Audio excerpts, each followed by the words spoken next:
Bismillahirrahmanirrahim. Alhamdulillahirabbil alamin wa bihi nasta'in. Assalamualaikum warahmatullahi wabarakatuh. Saudara pengurusi tetap yang berbahagia, yang berhormat,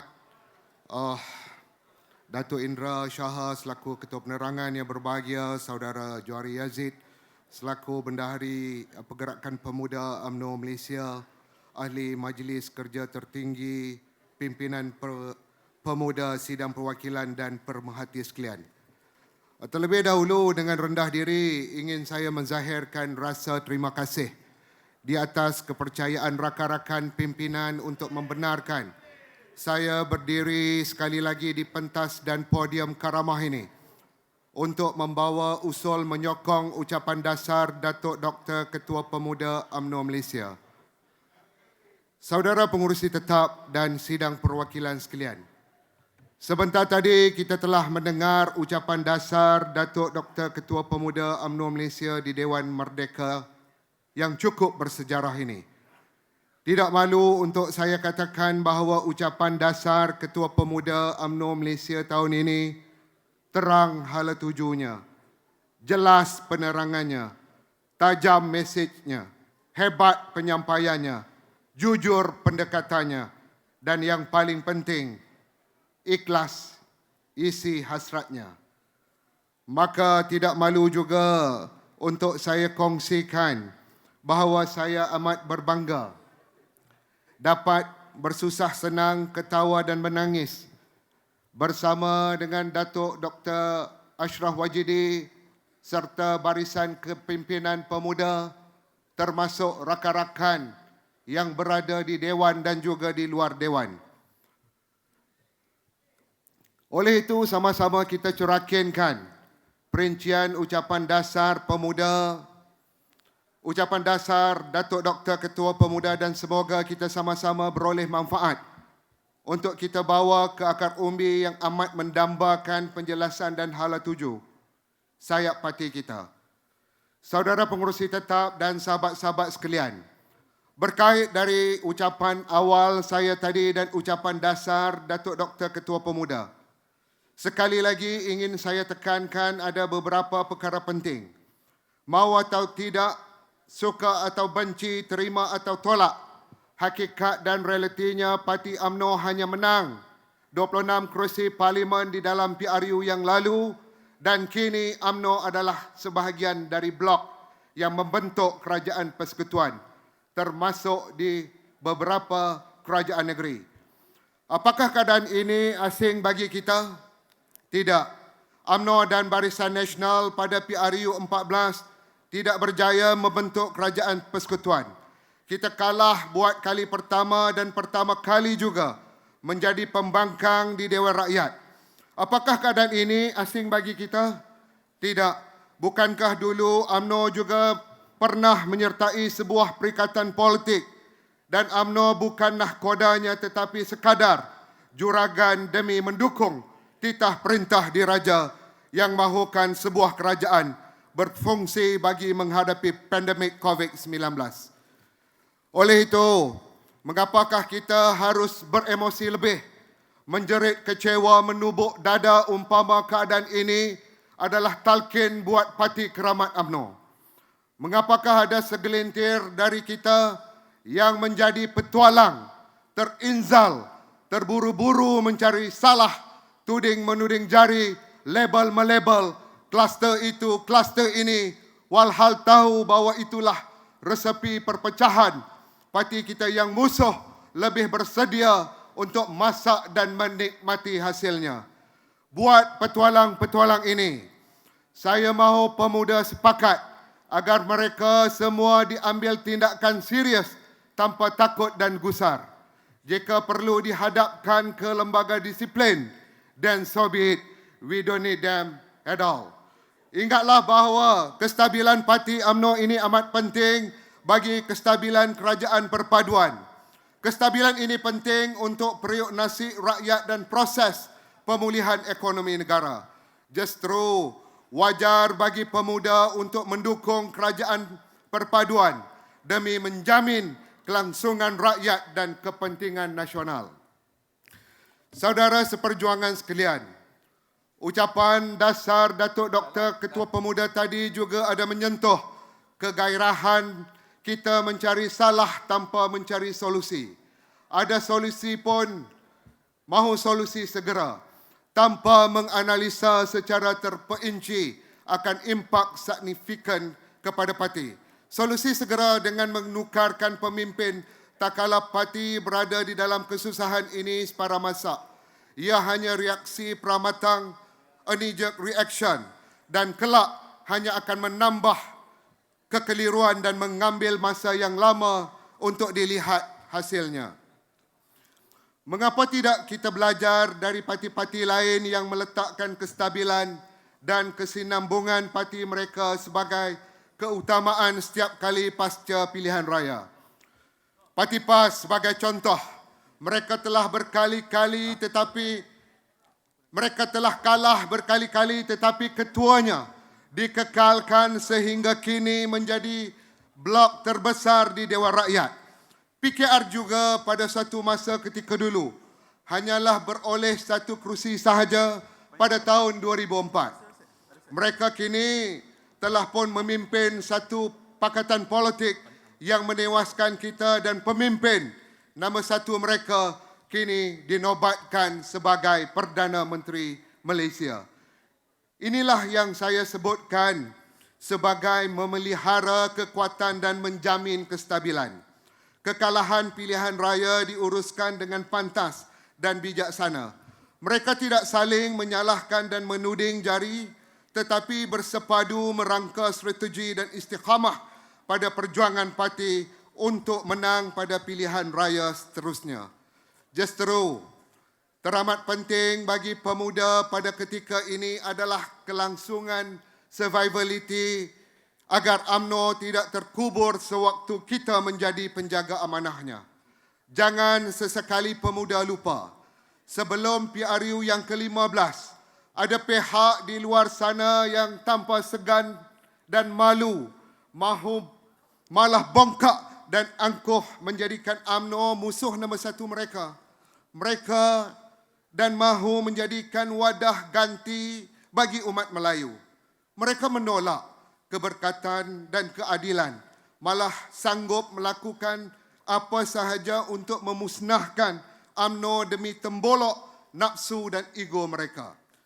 Sehubungan dengan itu, saya menyokong saranan agar pemuda mendesak Suruhanjaya Pilihan Raya untuk menyegerakan siasatan dakwaan-dakwaan salah laku pilihan raya, terutamanya yang melibatkan sogokan wang tunai bagi meraih undi, hatta sanggup menggunakan kalimah suci demi meraih undi.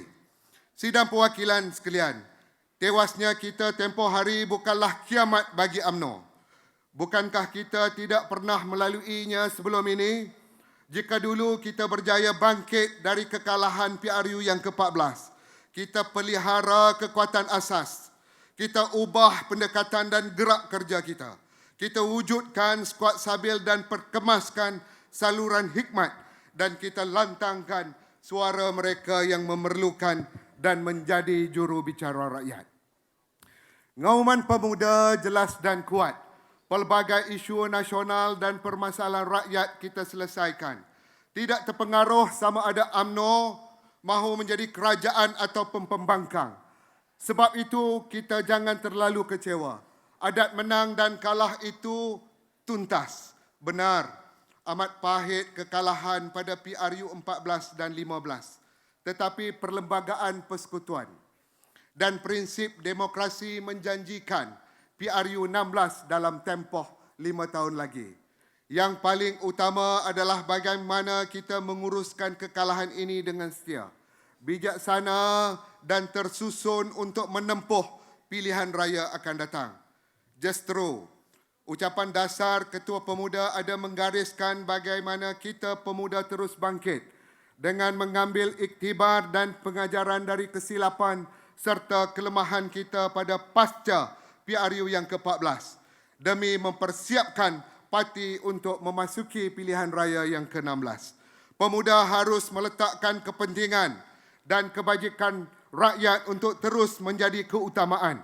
Kesetiaan walak pada pemimpin dengan tulen dan ikhlas wajar dikekalkan. Perlembagaan persekutuan harus dipelihara, dilindungi dan dipertahankan, dan keterbukaan pada pembaharuan parti harus diraikan dan diterokai secara bersama. Sidang perwakilan yang dirahmati Allah sekalian, suka saya kongsikan analogi bahtera perjuangan yang sering dibawa oleh Yang Berbahagia Datuk Dr. Ketua Pemuda di dalam ucapan dasar beliau sebelum ini. Dan dalam ucapan awal saya tadi, pelayaran kita menuju ke PRU 15 tempoh hari bukan tiada kejayaan langsung. Biar rekod dan fakta menjadi saksi bahawa pemudalah yang menyelamatkan UMNO pasca 9 Mei 2018 yang lepas. Biarpun bahtera cuba ditawan, dilubang, digempur dan difitnah sebagai lanun oleh lanun-lanun yang sebenar. Bahtera yang kita ada inilah yang membolehkan UMNO masih menjadi sebahagian dari kerajaan dan ayahanda Presiden kita diangkat menjadi timbalan Perdana Menteri Malaysia. Dengan rekod dan kekuatan yang ada, kita mampu memastikan bahtera perjuangan kita masih boleh berlayar megah, mewujudkan perasaan gemetar di hati musuh dan hormat di mata kawan. Oleh itu, kita harus sepakat, sederap, seia dan sekata di dalam melayari bahtera ini. Kita mulakan hari ini dengan sumpah dan janji untuk memastikan tiada lagi pengkhianatan di dalam bahtera perjuangan kita. Dan ingatlah bahawa kita telah bersetuju dengan satu nahkoda dan yang lainnya memainkan peranan masing-masing dengan sebaiknya. Tiada lagi adu domba, hasut-menghasut, berpuak-puak, berkem-kem untuk memecahkan kesatuan kita. Kerana inilah yang mencipta dan membenarkan persepsi bahawa bahtera kita dipenuhi oleh lanun dan perompak rakyat.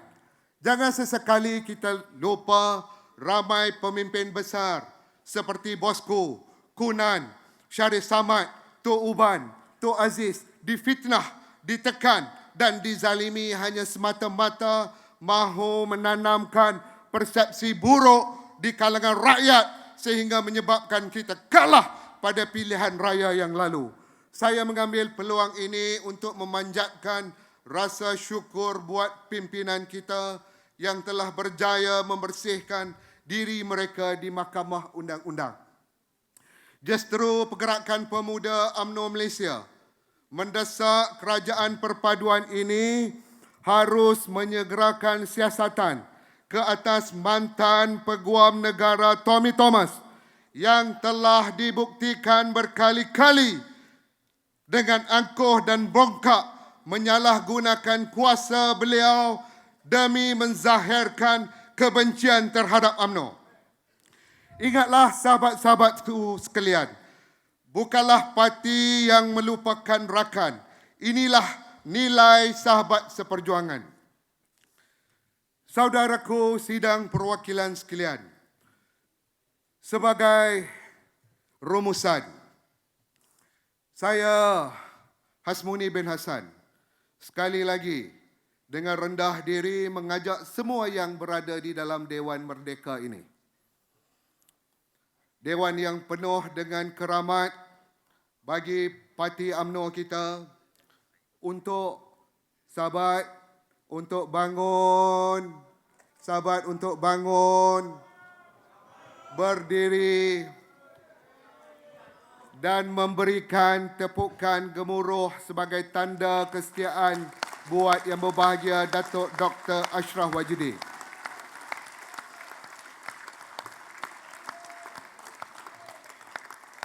Sir, with all the love and respect in this world, we will always be with you, behind you, and if Allah will, die with you in this great journey, insyaAllah.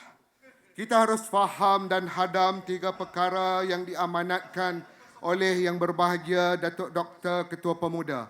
Buang dan tolak budaya lama yang mementingkan diri sendiri dari parti. Buang dan tolak kesetiaan pada individu, bukan institusi parti. Buang dan tolak politik naungan, mengadu domba dan benci. Pemuda harus terbuka. Terbuka dengan idea baru agar kita tidak ketinggalan di dalam dunia dan pemikiran rakyat yang sangat pantas berubah mengikut tren semasa. UMNO harus menjadi fleksibel di dalam iklim politik negara yang dinamik. Justru bagi menyokong ucapan dasar Datuk Dr. Ketua Pemuda, saya juga mengusulkan beberapa perkara yang perlu disyorkan secara segera untuk kita persetujui bersama, iaitu skuad stabil akan diteruskan dan diperkasakan di semua peringkat. Kedua, Putera UMNO akan diaktifkan di semua bahagian-bahagian di dalam negara dalam tempoh 1 bulan bermula daripada hari ini. UMNO siswa juga perlu diwujudkan di semua bahagian-bahagian di dalam negara. Keempat, kelab UMNO luar negara juga perlu diperkasakan. Kelima, NGO-NGO seperti Part B, MAYC perlu kita pererat dan kita perketatkan hubungan dengan pemuda UMNO. Pun begitu, perlu diingatkan bahawa kesetiaan pada partilah yang menjadi tunjang dan pasak utama setiap pembaharuan. Tanpa kesetiaan waima apa perubahannya, waima apa modernisasinya yang cuba dibawa, semua itu akan menjadi sia-sia saja. Inilah hakikat. Walau apa jua alasan yang petualang-petualang yang saya sebutkan tadi cuba corakkan. Maka dengan itu demi kestabilan parti, pemuda memberi amaran tegas bahawa kami tidak kekok untuk mendukung usul jawatan presiden dan timbalan presiden tidak dipertandingkan dalam pemilihan yang akan datang. Sekiranya tren pengkhianatan dan kerosakan di dalam parti ini berterusan. Ingatlah, wahai sahabat-sahabatku semua, dengan izin, the highest crime on a ship is mutiny. We must not allow any mutiny on our ship. Never and never in my watch. Akhir kalam. Saudara pengurusi tetap, saya dengan ini memohon untuk mencadangkan usul ucapan dasar Yang Berbahagia Datuk Dr. Ketua Pemuda dibahas dan dipersetujui oleh semua. Sekian, wabillahi taufik wa hidayah. Wassalamualaikum warahmatullahi wabarakatuh.